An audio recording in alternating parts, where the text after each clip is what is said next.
to show up, I assume. Okay. So pursuant to Chapter 20 of the Acts of 2021, certain COVID-19 protection measures were extended as they relate to MGL's Section 30A of the Open Meeting Law. This meeting of the City of Westfield Conservation Commission will be conducted via remote participation. Specific information can be found on the City of Westfield website at www.cityofwestfield.org. For this meeting, members of the public who wish to listen to the meeting may do so by turning into channel 15 or channel 12, or online at westfieldtv.org, or online at youtube.com/Westfield Community Programming Channel.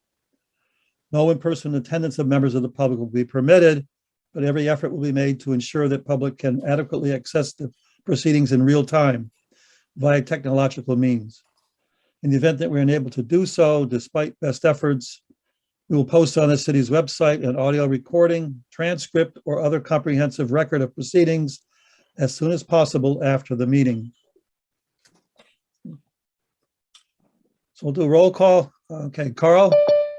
Here. Jim? Here. Bob? Bob? You're muted, Bob.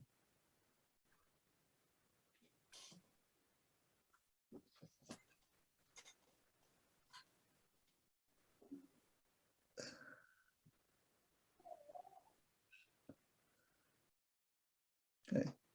Alex? Here. Okay. Okay. Try again, Bob.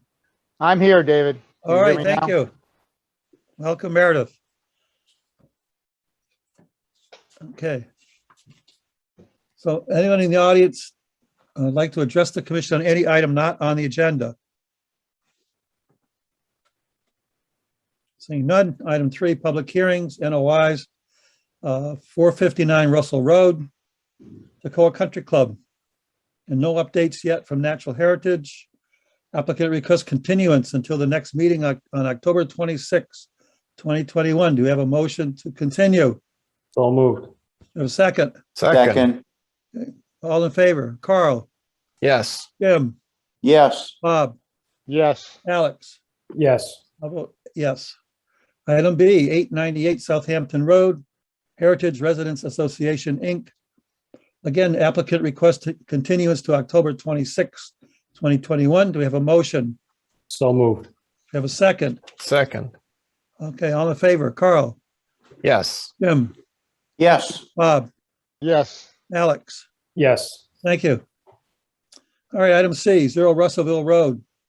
Request to amend the orders of conditions to remove 3 trees to install electric poles. Meredith? Hi, everyone. So this is the property we have an existing order of conditions on for a single family home on Russellville Road. I believe a couple people were able to go to the site a couple weeks ago, maybe a month ago. Tom called and said he wasn't able to make it tonight. I didn't know if that got transmitted to you folks, but anyways, he was at the site visit, and as it's my understanding, we're amending this notice of intent because there's no other way to get electricity to the property besides cutting some trees in the bordering vegetated wetland and installing 2 new poles, because this is properties on the boundary of Southampton, but the person's address is in Westfield, or driveways in, yeah, their address is in Westfield. The house is in Westfield, the driveway is in Southampton. So the property owner wants and needs to get electricity from Westfield. So I've asked him to call in. He doesn't do Zoom. I'm just looking for his phone number. I don't see it. Let me. Yeah, I don't see him having logged in. Yeah. I know he's traveling and he's probably just trying to get in. Might take a minute, but I was out there this afternoon. okay. Come on. And how did it look? Did you get the pictures I sent to you? I saw some pictures. Yeah, two are of the stream, but one was one of the trees that had been part of the clump that tipped over. And I took a picture from the other side of the stream, and the root ball has this huge cave under it. I mean, it's almost vertical.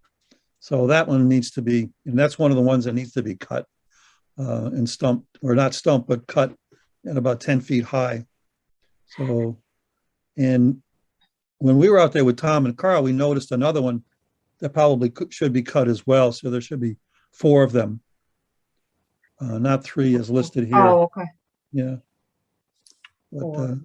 yeah, I And so, mean, there's still plenty of coverage, foliage out there, after those trees are gone. So, and if you leave them at 10 or 15 feet high, you'll have some habitats for, woodpeckers and other animals that'll come get them.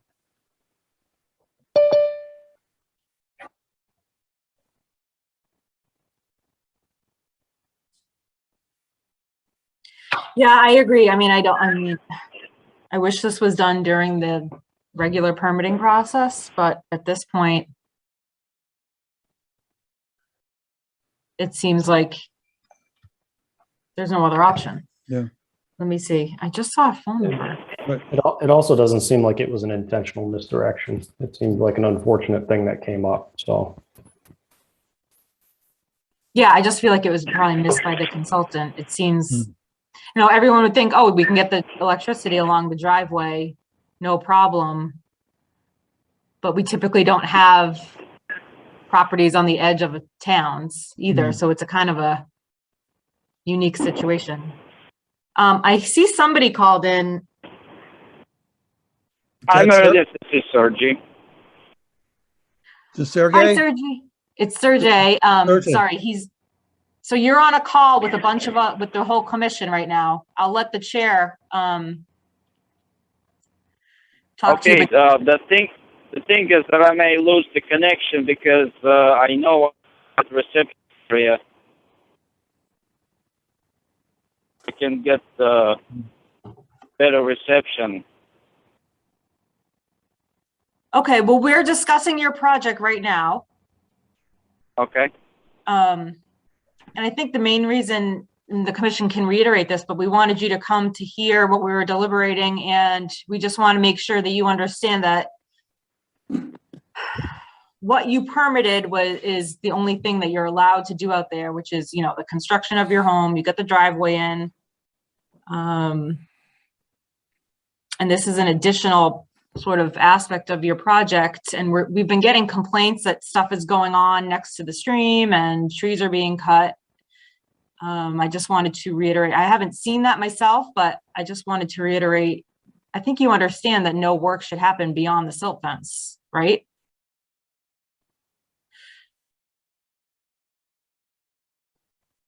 Hello? I think we lost him. Oh, You there? Oh, hello. there he is. I walked along the silt fence up into the property this afternoon, and along the driveway, there doesn't seem to be any encroachment beyond the silt fence towards the stream. And up around the house, beyond the silt fence, I did see some trees that seem to have fallen over because the root balls are sticking up in the air. On the right side, there still is this huge pile of brush that's on, towards the neighboring house that's closer to Russellville Road. But I didn't see any other activity where there was a silt fence on the outside of the silt fence. And Yeah, I would agree with that. I mean, I didn't see, I saw what was a work area within the limit of work that was permitted. the silt fence by the little BVW down by the road needs to be repaired. It's falling apart. That needs to be fixed. Okay. But beyond that, it seems to be holding up pretty well. And I didn't see any activity beyond the silt fence towards the stream. The woods did not seem to be disturbed between the silt fence and the stream itself. Yeah, I'll fix that fence. I noticed it's been falling apart. I just didn't get the time to fix it. Yeah.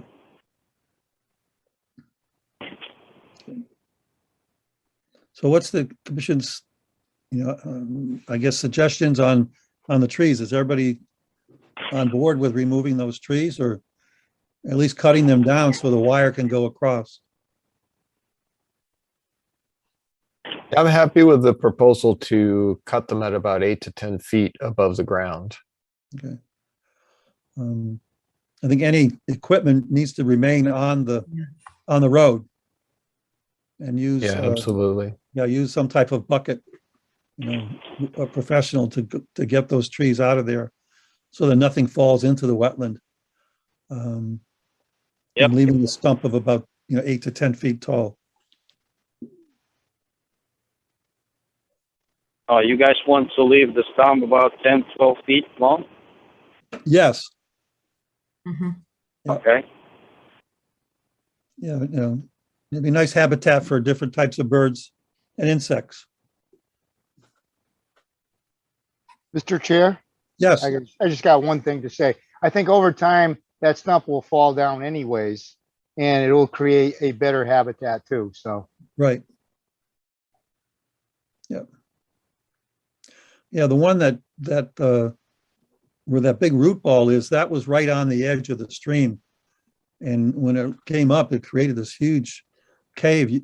A person could probably hide inside there. It's such a big cavity. So it probably will continue to fall over, with snowstorms and winds. So, okay. Any other comments from the commission then?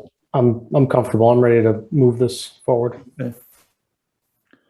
All right, then entertain a motion then. Mr. Chair, I'll Oh, make a- move. Oh, go ahead. Carl, you got it. All right.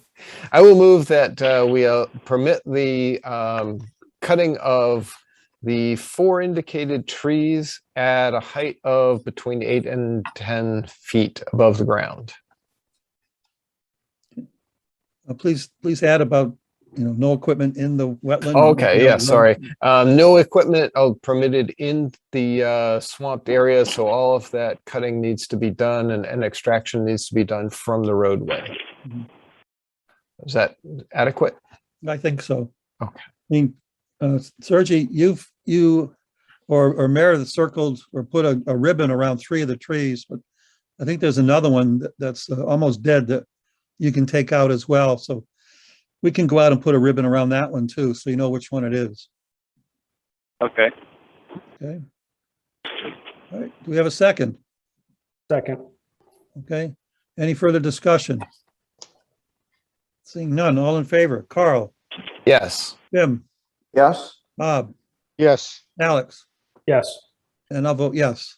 So, hey, Sergi, so the NOI or the conditions are amended and Meredith will send a letter out to you. So don't do anything until you get her letter and we put a Okay. mark on the other tree. Okay. Okay? All right. All right. Thank you very much. Thank you. Okay, item D, 92 Pequot Point Road. Construction of single-family home in a 100-foot buffer zone. In accordance with the provisions of Massachusetts general laws, Chapter 131, Section 40, a public hearing will be held on October 12, 2021 at 6:30 p.m. by virtual meeting regarding a notice of intent submitted by Edward Lobato for the construction of a single-family home within the 100-foot buffer zone to Pequot Pond located at 92 Pequot Point Road. Meredith notes that we don't have any comments from the DEP, just a file number.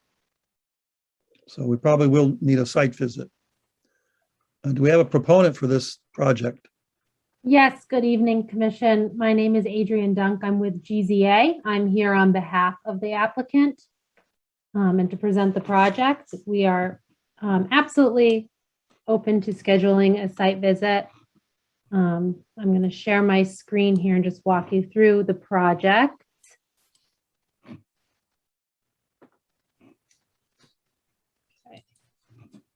So as you said, the site is at 92 Pequot Point Road, which is on Pequot Pond. It's actually located right here in this Otter Cove area. This is the property. And here's the property close up. GZA delineated the wetland, a bordering vegetated wetland, on September 9th with this flag series A1 through A8. The open water and pond is located northeast of the property. So this is the BVW, and we've shown the 50-foot commission no-touch zone. And the applicant is proposing the building envelope, which would be most of the 50 to 100-foot buffer zone. And then obviously the upland area out of jurisdiction. So this property is showing just a conceptual house, driveway, and the property is on water and sewer. Mhm.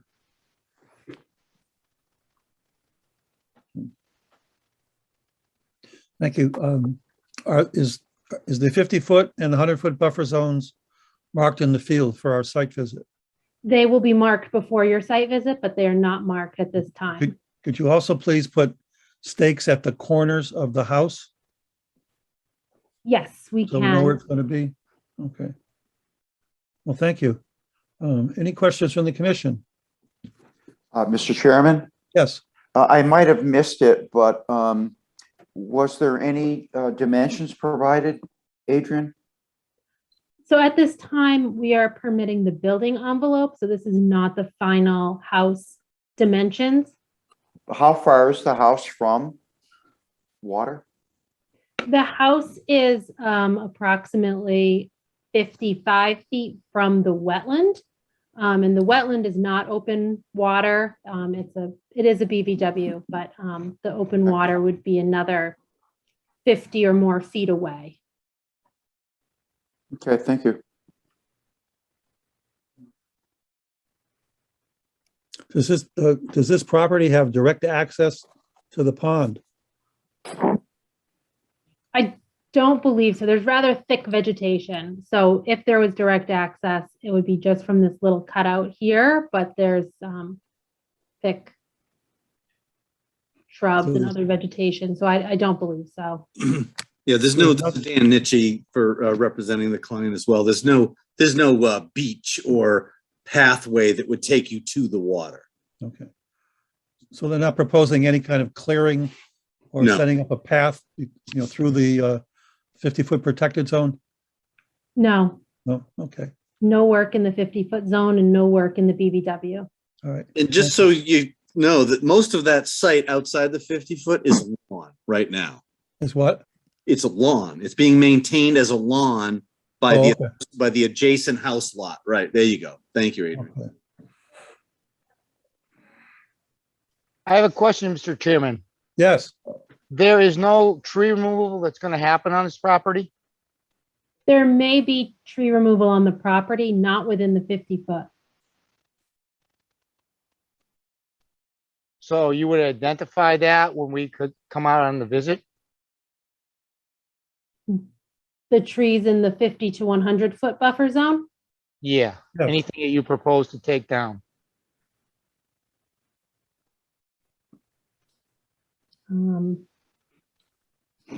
Yes, so this is a aerial that you can see better. I believe this tree is likely,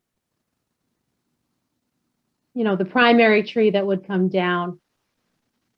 We'll mark them in the But field. we'll mark them in the field. Yep, we can flag the trees. All right. Thank you. That's a big help to us. So, other questions from the commission? No, Mr. Chairman. Meredith, have you seen the site? I know, I haven't had a chance to get out there, and I figured I would get out there with you folks. Okay. So we can. Yeah, I was curious. What was that? So you can work out a site visit with them? Yes, absolutely, before the next meeting. Yeah, and I was also curious to know whether there was tree clearing necessary, because it does look like some of the property is in lawn already. Mhm. So, and feel free to invite the property owner. So, because it sounds like, I remember I did talk to this gentleman when he was thinking about buying the lot, and we were kind of going back and forth on what was allowed, what wasn't. So it'd be good if he's there. So it sounds like he'll probably, once you guys get the permit, he'll probably be doing stuff on his own. So it'd be great to kind of make sure he's on the same page too. Absolutely. We'll inform him of the date. Okay, great. Yeah, we can work out a site visit. Okay. And then next- Mr. Chair, Yes, sir. just maybe it's a question for Meredith or perhaps for Adrian or Dan, but so is that the intent here? Like this, somebody bought this lot, they're going to build a single family residence for themselves here, and you know, what's the timeline on that potential construction? November. November. Okay. So He would like to break ground in November. okay. So I guess we would be, I'm looking ahead because obviously we got to do a site visit and talk to you guys again, but we would be permitting a max footprint, I guess, of the single family house. Up to the 50-foot line, yes. So it would be, you know, the house would be within or of that shape that you're basically presenting to us, you know. So I guess the only other thing that we'd effectively be approving this for construction. So I think we just want to see erosion control barrier and stuff like that on the plans that are submitted. So all the provisions for that eventual construction are in place. And then I think we would just condition that there's obviously a work start notification, so we know when things actually happen, but. That makes sense. Yep. Absolutely. And the site plan that was, the site plan shows the limit of work on the edge here, and we'll add the erosion control in that same location. Thank you. Thank you. Anyone else in the commission have any questions? I had a quick question. Yes, Carl. You indicate in this map that's showing right now, actually the 30-foot, is that a distance that needs to be maintained between the current road and any house, or what is that? That 30-foot is the rear yard setback. Okay. There's zoning setbacks. So there's a 35-foot frontage setback and then 15 on the sides. Okay. So no structure can go into there. You can maintain a lawn, but you can't put a structure in there. Okay. So presumably that house could be moved a bit closer to the road if that were necessary, or I'm not sure what's moving it back. Yeah, I think it'd be prudent to look at the site with that question. That's a good question. And with the homeowner, we could probably get an answer as to what kind of adjustments could they do. Okay. Yeah. Thank you. Any other questions from the commission? Mr. Chairman? Yes. So to the applicant, I'm just trying to orient a little bit exactly where this building is. I'm looking at Google Earth on another computer, and I'm seeing an existing building, whereas in your pictures you were showing what looks like a vacant lot that's partially treed and partially vegetated. So do you have another map where we can get a better idea where this is in relation to Pequot Point Road?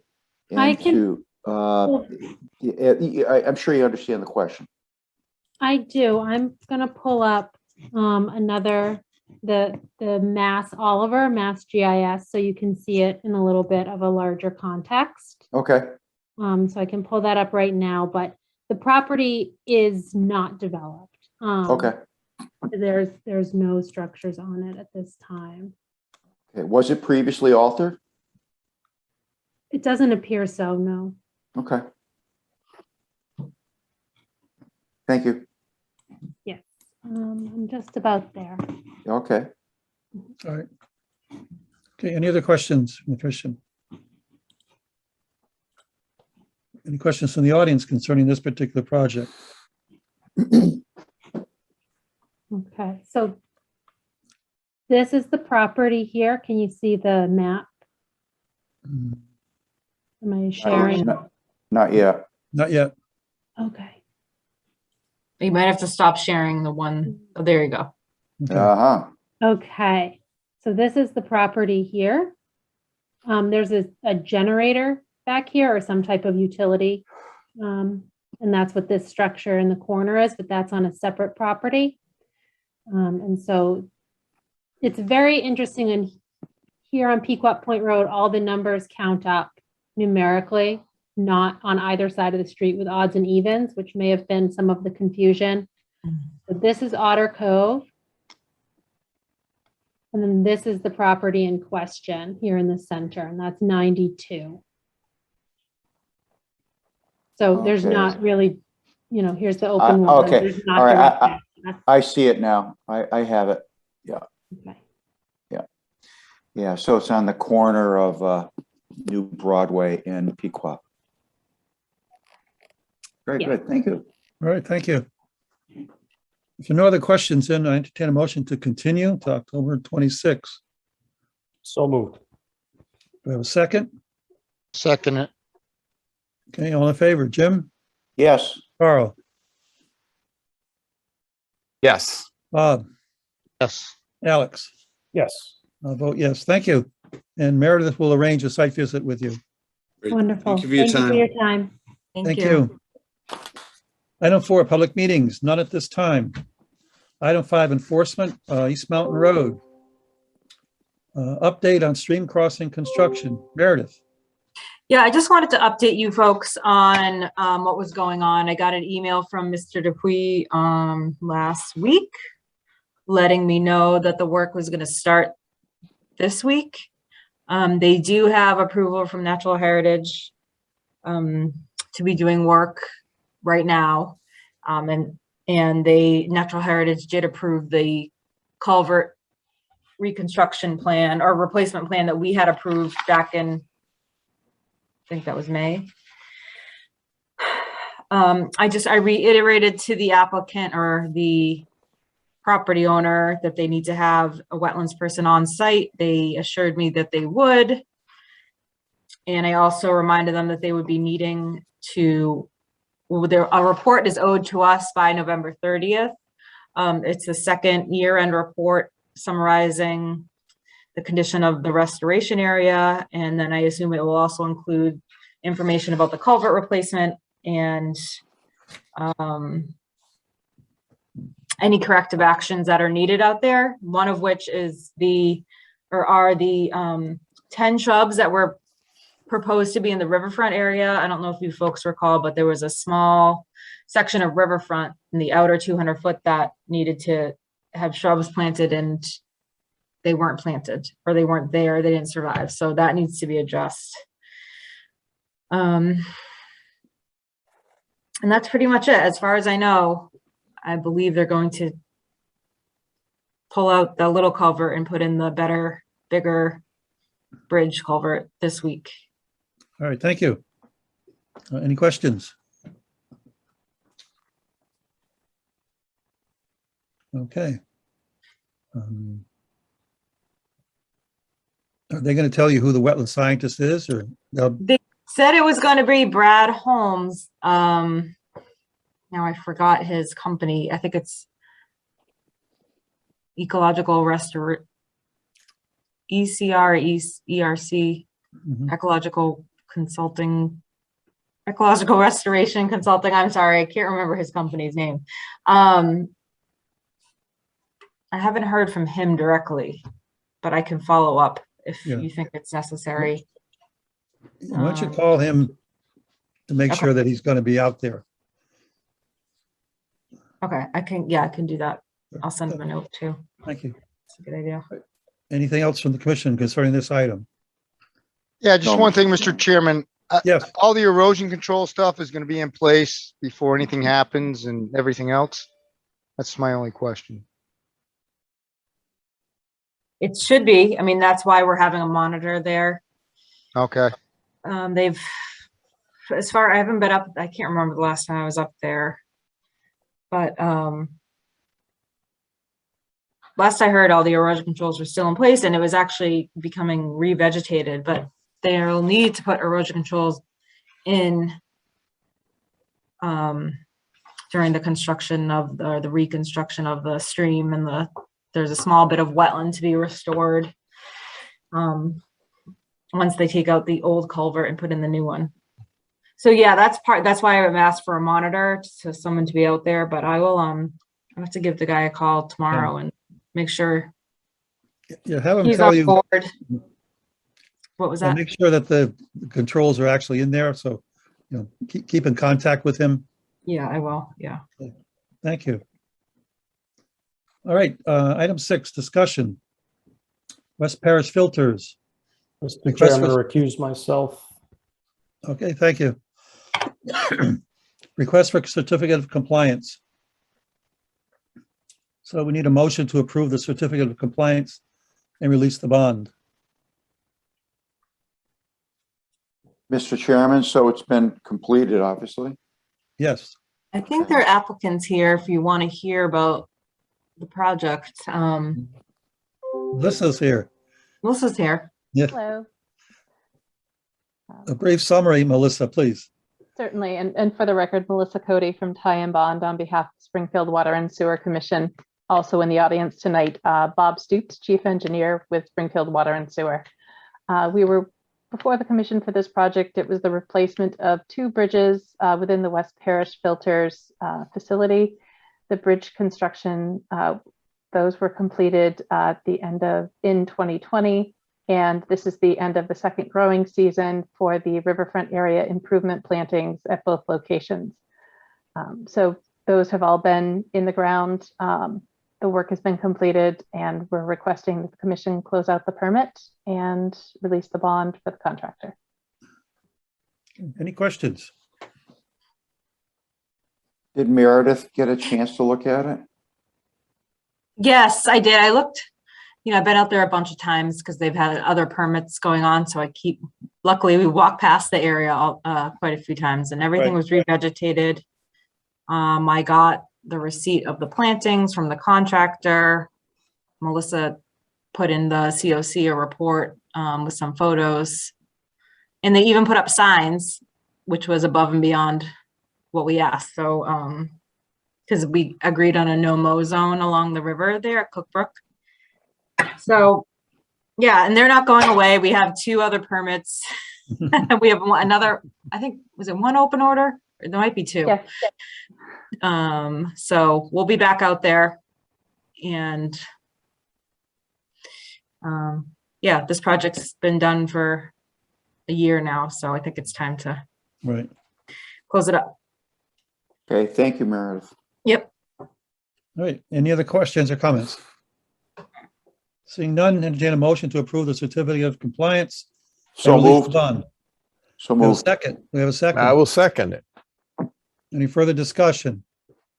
Seeing none, all in favor? Jim, Yes. Carl, Yes. Bob, Yes. I'll vote yes as well. Thank you. Thank you, Melissa and Bob. Thank you, Thank you commissioners. all. Appreciate your help. All right, item 7, other items. Need approval of minutes of September 28, 2021. I will move that we approve those minutes. Okay, do we have a second? I'll second that. Any additions or corrections?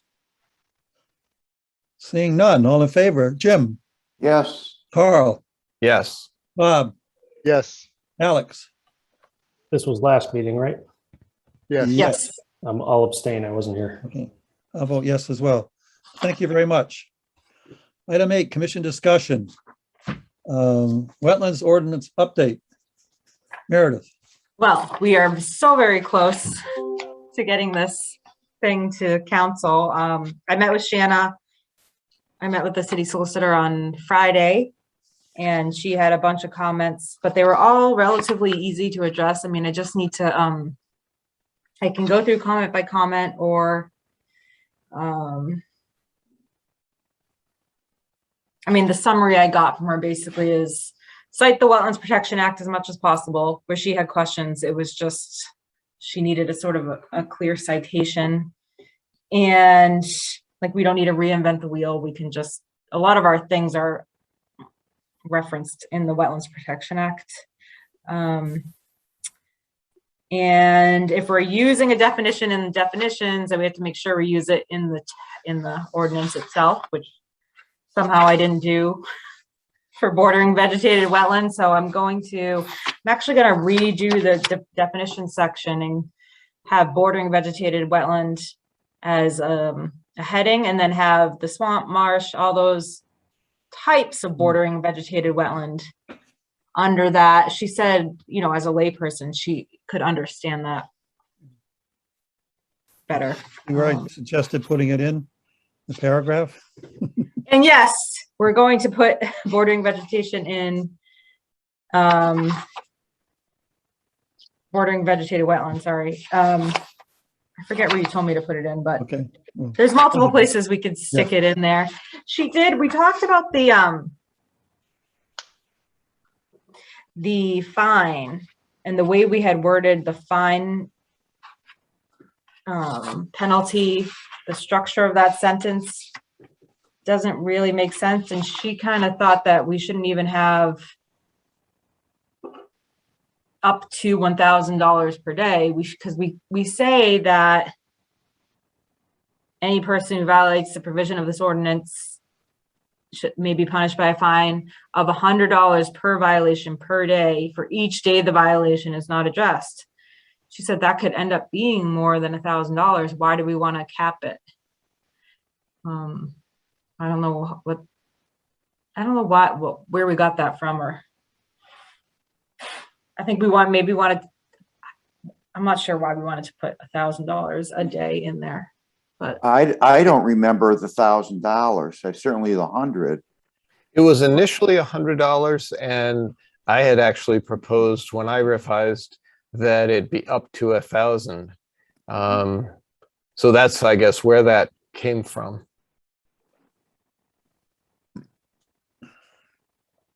I mean, it would give us some flexibility depending upon the egregiousness of the violation, I guess. Whether it's a small one or a big one. I mean, but I guess you're right. If it's per day, it's going to accumulate pretty quickly. right. If you have a violation of a bordering vegetated wetland, a bank of a stream, and then land underwater, that's 3 resources. So that's $300 a day. And if they don't address it for 3 days, that's $900. Right. But it's just the up to $1,000 per day. Just strike it. I mean, it just seems, I don't know why she wants it redundant out, but it's fine. Like, I guess we don't need it in either, so. Right. So you want to just leave it the way it is, 100 per day? Yeah, Per that's violation? fine. 100 per day per violation, right? And then we get to decide. Yeah. And I think most people will try to clean that up too, you know, knowing they're in violation. Yep. Right, and knowing we have a fining system. Right. Okay. Right. Okay, and then was there anything else? Oh, the tree removal policy, she just hadn't seen that before. I have a couple from towns that I was referencing, and David sent me a few, so I'll send those to her.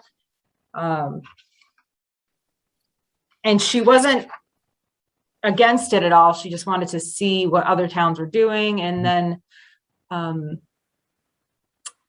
I suggested that we discuss maybe just having it as a policy.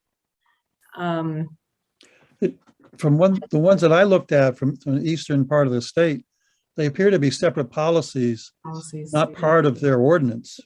Yeah. Right. And I thought they were quite explanatory, and they did a good job in protecting the trees in those towns. Yeah. And any indication why it's a separate policy, and does that lessen our authority? I don't know. It just like the bylaw is going to go through city council and get ratified into city ordinance. The policy would then be appended on as something presumably we just simply developed and put forth. Seems it wouldn't have the same legal backing if it got challenged. And perhaps that's intentional. Perhaps there's a legitimate, There's as Shanna pointed out initially, I instantly thought there's plenty of precedent out there of these policies, and perhaps, perhaps they are policies and not part of the regulation for a reason. I don't know. I have missed that distinction historically. Yeah, I'm also not sure And why I don't other know, towns like, have policies, but yeah, procedurally, how do we as a commission enact a policy? Like, it seems like a separate second process now that we got to undertake, that I'm not really sure legally how that goes. I mean, I would just try to give her the precedent and see if she'll allow us to write it in. If not, maybe we can fall back on the policy. Unless we know there's a legal reason not to, which it doesn't really Right. sound like we do. right. Okay.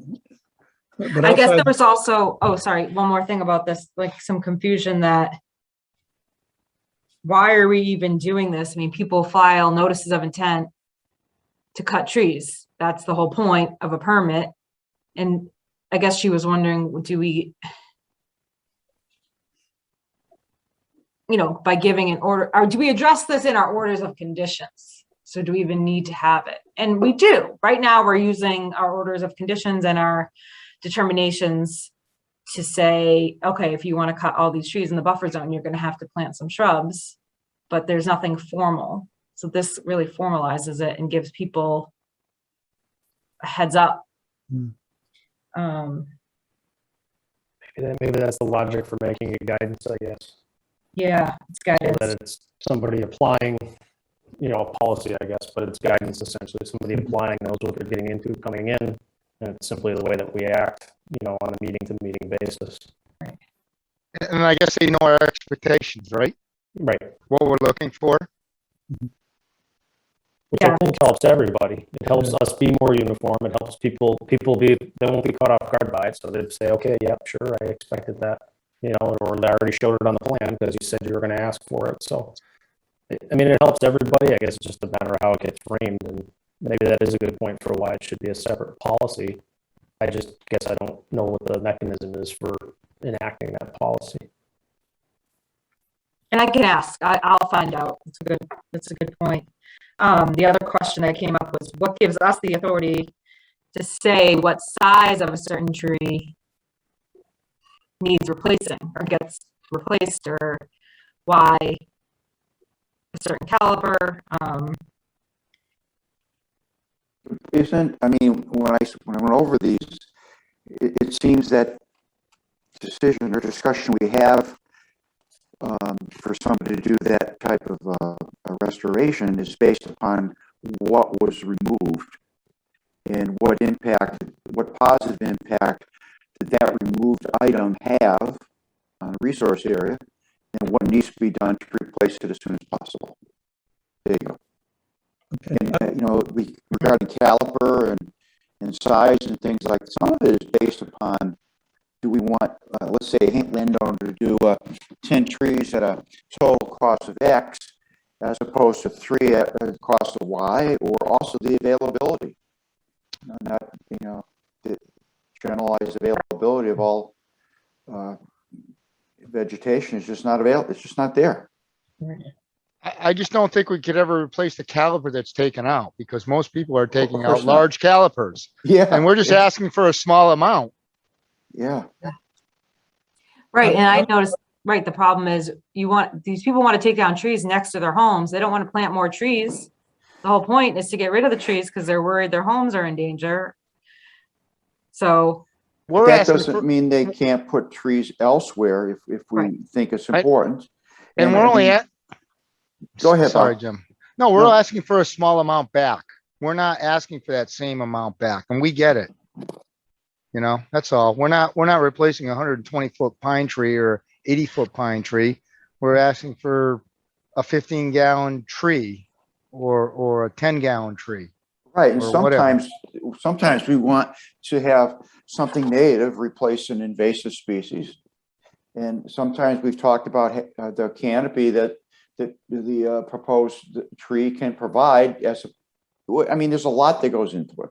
So her comment, right, Meredith, was about what gives us the legal ability to make that determination, not so much why we wanted to do what we wanted to do, right?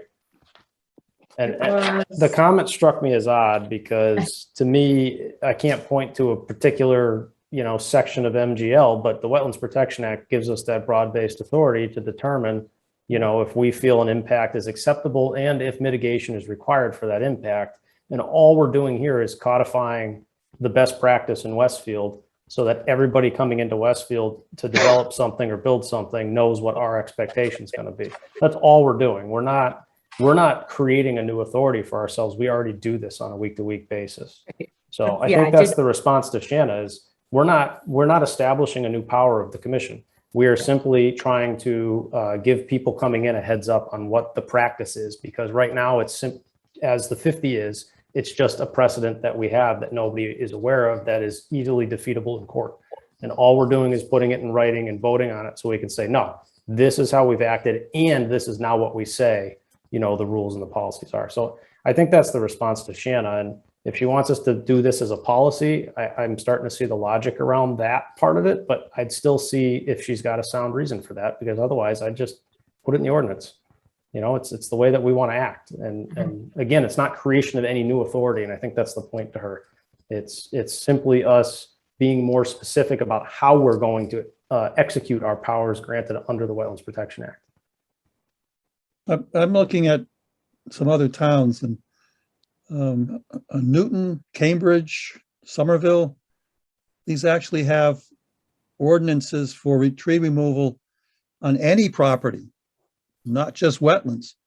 So any private property, they have ordinances restricting what you can do. One restricts removal of significant trees on private property. I mean, that's pretty restrictive. That's Northampton's the same way. Yeah. Significant tree is X diameter, and as soon as you Yeah. touch it, you got to provide X mitigation. So, and that's not in resource area. That's everywhere. So And it's those are generally ordinances. right. It's a city ordinance enforced usually through planning board. Right. So I don't see why we can't put that in the ordinance. I really don't think we're asking for a lot either, No. Well, it's not any different than we do on a day-to-day basis. This is just Right. making it more clear. So So maybe it's the language that's bothering her, or she just never saw it before, never heard Okay. of it before in other ordinances. All right. So that's why I'm going to send her. She just asked me to send her some other towns, okay. their ordinances. And I will send the Northampton one too, even though it's a city. It's not just for conservation. Right. So there is a precedence to put tree protection in ordinance. Yeah, I Yeah. think so. Yeah. Hopefully she'll be comfortable once she realizes it's not us trying to do something nobody else in the state's doing. This is probably more common than not across the state, Right. at least in the cities, And if I could add, there's certainly times with replications and restorations that are large, where somebody's got a consultant that they will reference. I don't know if it's DNR, DEP, or whose it is. They have their own guidelines for replication and restoration, which we would then reference. So I mean, that's codified right there. Right. Yeah, it's more clear for if you're impacting a wetland. Correct. That's in the state regs. And you're right, you're referencing the DEP guidance on wetland restoration, and what they would expect to see, what new wetland has to look like. Yeah, I think It's it's like just we're getting into the hazy zone of buffer zone. Yeah. Work in the buffer zone. So she also was concerned about this. We have meet the American standard for nursery stock tree caliper. And maybe that is a little too specific. I don't know. What do you guys think about that? It's like the most commonly accepted, specification Yeah. for anything landscape. Okay. Yeah. I mean, you can tell her Mass DOT cites that. That's their Okay. requirement. So at the state level, you're seeing that as a requirement. Okay, Yeah, that's good. that's the one. I'll give you an analogy. There's times we specify riprap, and we're going to say, 25-pound piece, 50-pound piece or whatever. I mean, that's a standard. That's how it's done. Right, okay. And there's standards with them too. So I get that. So I think she's just not aware of the language of the marketplace or what we're doing completely. I mean, we're not saying you can go and come to me and find a potted tree that I just potted up and sold to you, right? Right, no. All right, so you think we can get this cleaned up this week? Yeah, I'm planning on it. To get it off to the city council as soon as we can? Yeah, Yeah, that'd be cool. yeah, I think, Does the commission want to see this again, or do we? No, I'm happy as it comfortable, is. I'm comfortable with what is occurring right now, with Meredith and what you folks are doing. Okay, If Shanna pushes back and wants us to put the tree thing as a policy, is the commission still comfortable with Meredith moving forward without talking again? I mean, I am. I just want to make sure she knows that's a potential tripping block between now and city council. And again, I don't quite know what a policy means, but if that becomes a sticking point, I mean, I just say get this done and get it submitted. I think the language we want is in there. Yeah, I'm okay with that. I was just thinking, what she's asking for maybe is just a clarification of what are the standards one uses. Yep. And those are the standards and how you specify that particular item. There you go. yeah, oh, the other thing is we were asked to clarify the 50-foot no disturb, and my suggestion is to call it the 50-foot no disturb zone rather than the inner 50 or no touch. I don't know. What do you guys think? Do you like the 50-foot no disturb? Do you want to do 50-foot no touch? Can we do? We need to just, it needs to be really clear. Can we do protected? Or did she say not to do that? no, that's what she suggested. The reason I'm saying protected is because there are going to be cases where we allow it. We're just making it extremely difficult. So if we call it no disturb and then allow disturbance, it's kind of like, what are you guys doing? But if we call it protected and the protection is clear that we basically aren't going to allow it ever, unless it's very compelling, then I think that makes more sense. Just She did very suggest logical. using the word protected zone.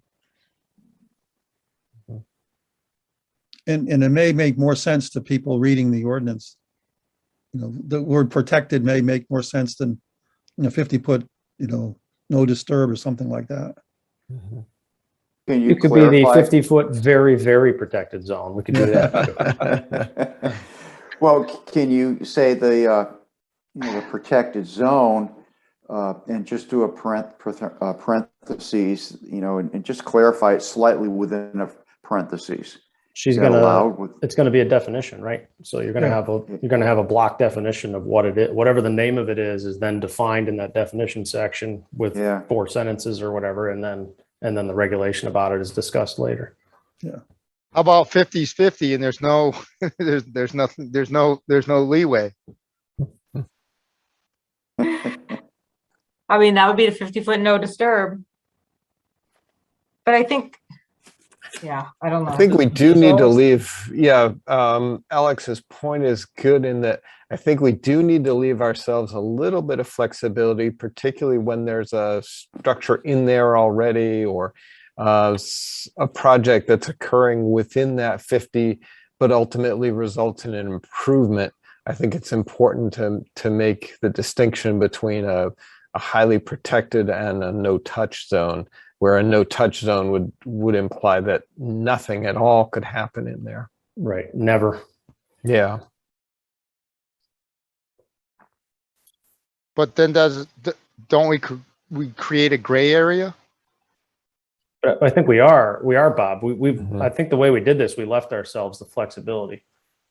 Doesn't it read, Meredith, that you're not to disturb it unless isn't there a threshold that we put in? I think we already did this, Bob. That's the only reason I'm going. I know. I'm just saying that Yeah. because we're back to where we were.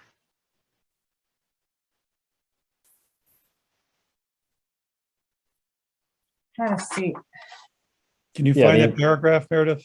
The intent was definitely a high bar to clear, Bob, no doubt. Mm-hmm. All right, so we say Commission discourages all alterations within jurisdictional areas, including the buffer zone. The commission regards the protection of the 50-foot area closest to the wetland boundary and banks of streams and rivers, the protected zone, as vital to the purpose of this ordinance. New alterations of this protected zone will not be permitted except in extremely unusual cases. In order for new alterations within the inner 50 or the 50-foot no disturb protected zone, whatever we're calling it, within the 50-foot area to be considered by the commission, the applicant must demonstrate that such alteration will provide a significant benefit, such as invasive species control, trash removal, or planting of native species, or that the alterations are absolutely unavoidable. The applicant must also demonstrate that alterations in the inner 50 have been minimized or reduced to the smallest impact and have offered an improvement to the area immediately adjacent to the protected area.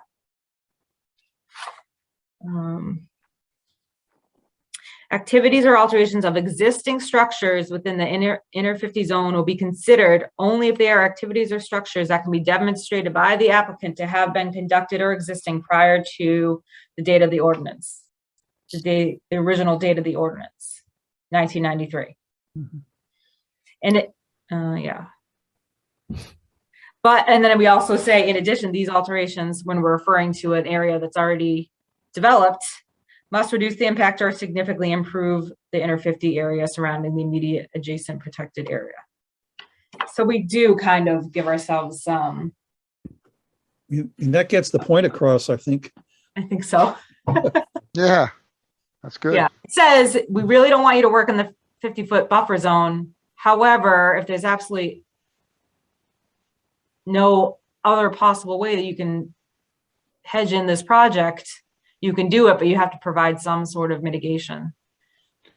So we say we discourage it, but because of these certain circumstances, we can look at the case by case basis. Yeah. Yes. And it also implies that when we do allow it, we're going to require significant mitigation adjacent to it. So, you know, it doesn't, it's not like, oh, okay, go ahead. You know, it's like, sure, go ahead, but you're going to spend twice as much because you're going to have to totally beef up everything around it and, you know, compensate for that habitat you disturbed. So we're going to look at this harder than we would any other situation. Yes. I mean, when it's a no disturb, say you have a completely forested area, and the Wetlands Protection Act speaks to this too. It's like if you're altering the buffer zone so much that you're going to be impacting the wetland, that's not, you can't do that without providing mitigations or reasons why or alternative analysis. And I can dig up there is a section in the Wetlands Protection Act that talks about the buffer zone and what, I mean, we had that in our enforcement order on East Mountain Road. We talked about when you clear cut the buffer zone, you're going to impact, there's many things that can happen in the wetland adjacent to it into a cleared buffer zone. So I'm getting off topic here, but. I think if we use the word protected zone and, as Alex said, put it in the definitions as the first 50 feet beyond the resource area, and then use the words in the paragraph, will be okay. At least we'll have a leg to stand on when we deny a project Yeah. Right. that wants to work up to the wetland edge. Yeah. Well, Right. And hopefully they'll stop coming forward as frequently, you know, because Yeah. it's going to be there. So Right. you know, we may want to consider posting in particular that change to our website once this goes into effect, so that it's like, you don't have to dig through an ordinance to find it. Like, hey, we got a new ordinance. And by the way, the biggest item is don't try in the 50 anymore. Yeah. You know, we may want to put that on the website in nicer terms, but Yeah. we don't want to be dealing with these at hearings. That's the point.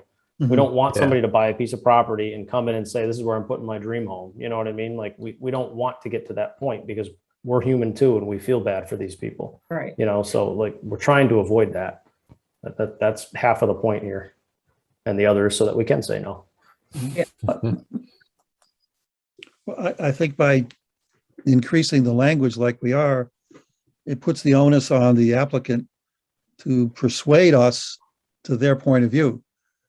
And it's going to need a lot of persuasion. So I think, Yeah, we're going in the exactly. right direction. Yeah. Mhm.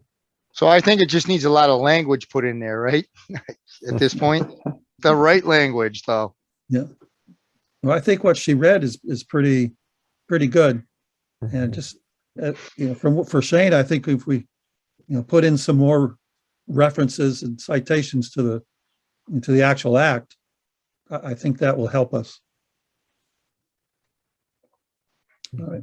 So it seems like everybody's comfortable with Meredith proceeding with this and trying to include the tree thing as an ordinance, but if not, we can get it approved as a policy.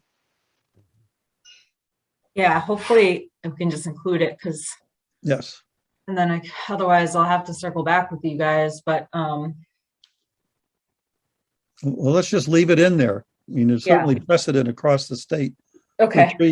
tree ordinances. Okay. Sounds good. Yeah, I'll get it back to her this week and then hopefully I can meet with her next week and then get it to council. Okay. Meredith, real quick, did you end up adding the blurb about emergencies that extend longer than 30 days by regulation? We had an email about that back in September.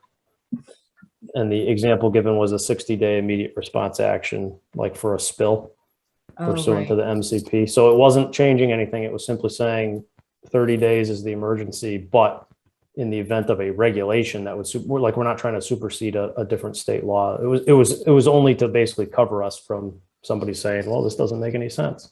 Right. I can't remember.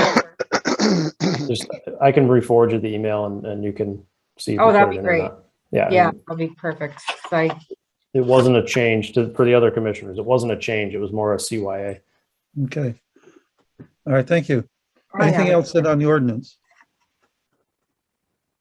All right. Seeing none. Item C, commission representation of the new Oh, yeah. master plan committee. Anyone want to volunteer? So the planning board is heading it up. It's we got money to do a new master plan for the city, which is really great. It hasn't been updated. I want to say since the 50s, but I might be wrong. It's very old. Wow. And they Wow. basically don't have a master plan, more or less. So this is really good progress. I talked to Jay Finsky, our planner. He said, it would be a little bit of a commitment at the beginning just for ideas and stuff. But once you get kind of participate for the first few months, the participation will level off. And he doesn't expect it to be that much extra work. So I don't know, think about it, reach out if anyone's interested. There would be some other members of the planning board, the members of the public, someone from city council will be on the committee. Jay is kind of heading it up. He's not on the committee because it's really a community thing. And I'm sure they're going to be hiring they are hiring a outside consultant to help them put it all together. But we need people from the city that know what's important, what the community wants it to look like, and where we're headed, where we're headed type of thing. All right. So if you're You could also interested, reach out, to Jay. And contact Meredith. if I don't hear from anyone, I'm going to pull somebody's name out of a hat. Oh, you are? Okay. I'm just kidding, but think about it. Thanks, Meredith. All right, item D. Okay, this wasn't on the original agenda. It was just my little, well, Tom actually sent me this article. And I was so excited because it finally kind of honed in on why coarse woody debris is so important, and it's important to soil health and just so many functions and values of a natural habitat. And everybody always wants to cut down dead trees, but they really are providing a huge resource and a carbon sink in the natural world. So I don't know. I just love to promote, and maybe I'll put this on our website as a little reference for Sure, folks. that'd be a good idea. Yeah, I'll do that. I wanted to add something to, I found the article pretty fascinating in the sense also that I've understood the concept in the past, but more is related to woody debris that falls into a pond or a river or a stream. Yeah. And that debris acts as a control of velocity and current and habitat for fish and below water animals. And then I was always thinking that way, not how you presented it in the article. So it was a pretty interesting change of thought on it. So I felt it was just the cycle of life, you know, that, Right. you know, Well, and that's such a good point. Everyone wants to clean up a wetland or clean up the forest. And it's like, no, those woody debris, those logs on the ground and the standing dead, I mean, that provides so much habitat. And and as they deteriorate, you know, provide critical bacteria and fungus to enrich the soil and provide the proper composition. So, you know, chemical conversions can occur. I mean, really. right, organic material forms and Yeah. carbon sequestration. Yeah, there's a great documentary on Netflix about fantastic fungi, I think it's called. And it's fungi is amazing. Save the human race, right? Penicillin. So anyways, that's my soapbox moment for the evening. And that's all we have. I don't know, does anyone have? Can I just introduce an item E briefly? Sure. I don't know if everybody on the commission's aware, but there appears to be a pretty high profile project that's going to make its way to us pretty soon. The new proposed data centers on the north side of town in the industrial park. And I asked Mr. Chair if I could introduce this, and I committed to making no opinion. And all I wanted to say was if you haven't heard of it yet, you know, start checking the Westfield News. It's something that's going to be in front of us. And I think we'd be well served to be aware of the project, aware of the history at that site, you know, aware of what has historically happened on the north end of the city. And I think everybody should probably just put some thought into how they feel about the proposed land use up there and things like that. So just keep your pulse on the news. I think we're going to see it pretty soon. So it'd be good just to be informed about it. Seems like it might be pretty complex when it gets to us. So.